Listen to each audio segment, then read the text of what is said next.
উপনিৰ্বাচনৰ vote গণনালৈ মাজত ৩টা দিন বাকী থকাৰ সময়তে ভোটৰ অংকত ব্যস্ত সাংসদ ফণীভূষণ চৌধুৰী।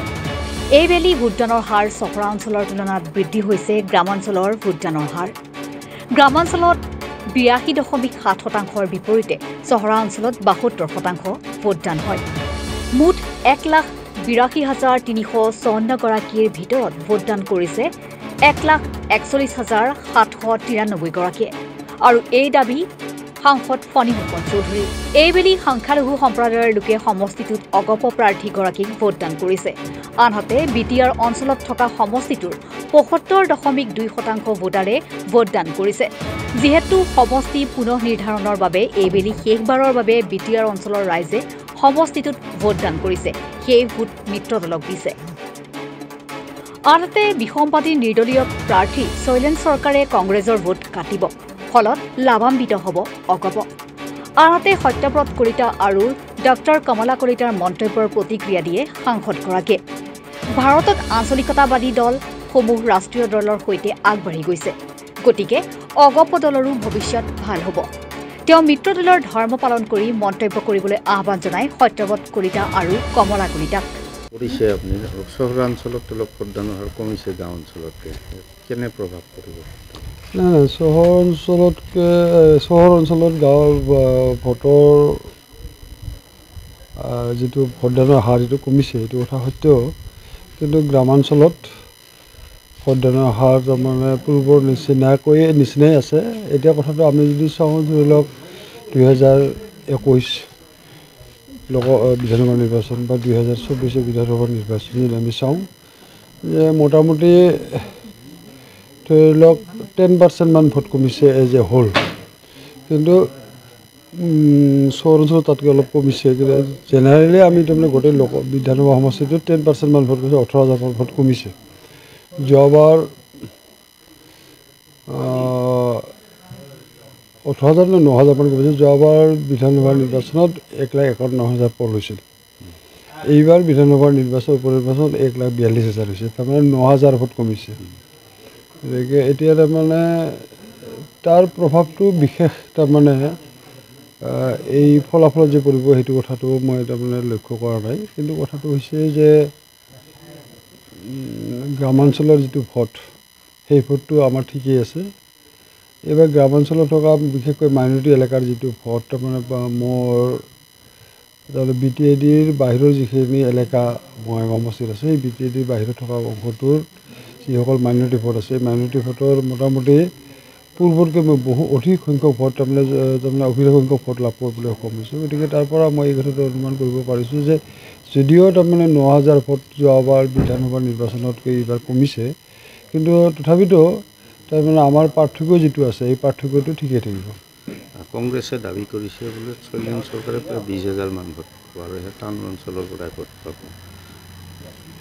শৈলেন চৰকাৰে 20,000 ভোট পাব বুলি এটা তাৰমানে কংগ্ৰেছৰ যিটো ধাৰণা, কংগ্ৰেছে যিটো কংগ্ৰেছে আশা কিয় কৰিছে? শৈলেন চৰকাৰক তেওঁলোকে অলপ পেট্ৰনাইজো কৰিছে। গতিকে শৈলেন চৰকাৰক পেট্ৰনাইজ কৰা মানে এইটো তেওঁলোকে ভাবিছিল যে শৈলেন চৰকাৰে অসম গণ পৰিষদ দলৰ ভোট খহাব আৰু তেওঁলোকে তাৰমানে কংগ্ৰেছ দল জিকি যাব। এই কথাটো তেওঁলোকৰ তাৰমানে ধাৰণা এটা আছিল, তেওঁলোকৰ অংক সেইটোৱেই আছিল। কিন্তু তেওঁলোকৰ অংকটো ভুল প্ৰমাণিত হৈছে, ভুল প্ৰমাণিত হ'ব। তেওঁলোকে শৈলেন চৰকাৰে যিখিনি ভোট পাইছে, সেইখিনি ভোট আচলতে অসম গণ পৰিষদ দলৰ যদি এটা পাইছে, কংগ্ৰেছৰ 2টা ভোট পাইছে। তেওঁলোকে তাৰমানে শৈলেন চৰকাৰে ভোটটো যিমান ভোট পাব, 5,000 পাওক, 10,000 পাওক, 20,000 পাওক, যিমানেই নাপাওক কিয়, কিন্তু শৈলেন চৰকাৰৰ ভোটৰ অধিকাংশ ভোট কংগ্ৰেছী ভোট আৰু আমাৰ ভোট তাৰমানে কম ভোট আছে। গতিকে তাত তাৰমানে আমাৰ ইম্পেক্ট নপৰে। বৰঞ্চ মই ভাবোঁ শৈলেন চৰকাৰ উঠাৰ কাৰণে কংগ্ৰেছৰ ভোট এইবাৰ কমিব। এইকাৰণে কমিব তাৰমানে যিসকলে কংগ্ৰেছ তাৰমানে তেওঁলোকৰ প্ৰাৰ্থিত্ব তাৰমানে সংঘাত আছিল এটা প্ৰাৰ্থিত্ব সংঘাতৰ কাৰণে তেওঁলোকে তাৰমানে কংগ্ৰেছী মানুহ কিছু সংখ্যকে তাৰমানে এইগৰাকী কংগ্ৰেছৰ প্ৰাৰ্থীক ভোট দিয়া নাই। ভোট নিদিয়াৰ ফলত কি হৈছে, সেই ভোটখিনি ক'ত যাব? সেই ভোটখিনি আচলতে আল্টিমেটলি শৈলেন চৰকাৰৰ তাত গ'ল। এনেধৰণৰ এটা পৰিৱেশ এটা হৈছে। গতিকে যাৰ ফলত তাৰমানে কংগ্ৰেছৰ ভোট এইবাৰ কমিব। তেওঁলোকে লোকসভা নিৰ্বাচন বা বিধানসভা নিৰ্বাচন তাৰ পৰা প্ৰায় 42,000, 41,000, 42,000 ভোট পাইছিল। এইবাৰ তেওঁলোকে 41,000 ভোট নাপায়, এইটো নিশ্চিত। BTR অঞ্চলৰ এইবাৰ শেষবাৰৰ বাবে বিধানসভাত ভোট দিছে, এইবাৰ তেওঁলোকৰ পৰা কি আশা কৰিছে?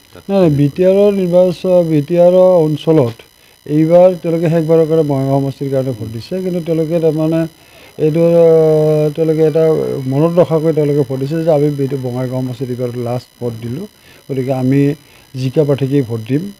তেওঁলোকে যিটো দলৰ যিখন চৰকাৰে তাৰমানে উন্নয়নৰ ধাৰা অব্যাহত ৰাখিছে, তেওঁলোককে তাৰমানে আমি ভোট দিম, এনেধৰণে তেওঁলোকে চিন্তা কৰিছে। আৰু আমি ভাবোঁ যে BTRত আগতে আমি যিমান ভোট পাইছিলোঁ, এইবাৰ তাতকৈ অলপ বেছিহে ভোট পাবলৈ আমি সক্ষম হ'ম। আঞ্চলিকতাবাদৰ প্ৰতি ভাবুকি বুলি সত্যব্ৰত কলিতা, ডক্টৰ কমলা কলিতাই কৈছে, আপুনি কি ভাবে এই ক্ষেত্ৰত? নাই, আঞ্চলিকতাবাদৰ প্ৰতি ভাবুকি কথাটো মই সেইটো তাৰমানে তেনেধৰণে নাভাবোঁ, কিন্তু ঘটনাটো হৈছে আমি আঞ্চলিক ৰাজনৈতিক দল। এতিয়া ভাৰতবৰ্ষৰ যিটো ৰাজনৈতিক পটভূমি, এই পটভূমি তাৰমানে বৰ্তমান যিমানবিলাক চৰকাৰ চলি আছে, সেই সিহঁতেই চলক,